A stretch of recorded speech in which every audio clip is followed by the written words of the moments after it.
Clean চাঁদপুরের উদ্যোগে পথচারী ও যাত্রীদের মাঝে বিশুদ্ধ খাবার পানি বিতরণ। মোহাম্মদ নূরে আলমের তথ্যচিত্রে বিস্তারিত জানাচ্ছি আমি নাবিলা নূর রোজা।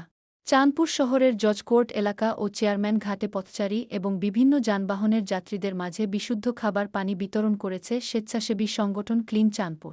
বৃহস্পতিবার ০৪ জুন সংগঠনটির প্রতিষ্ঠাতা অ্যাডভোকেট নুরুল আমিন খান আকাশের উদ্যোগ ও তত্ত্বাবধানে এ মানবিক কার্যক্রম পরিচালিত হয়।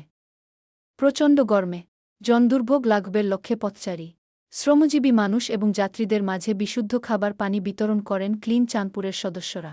এ সময় সংগঠনের পক্ষ থেকে বলা হয়, জনকল্যাণমূলক ও মানবিক কার্যক্রমের অংশ হিসেবে ভবিষ্যতেও এ ধরনের উদ্যোগ অব্যাহত থাকবে।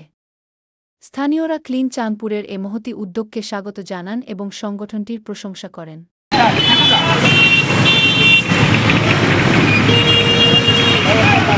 Hagan,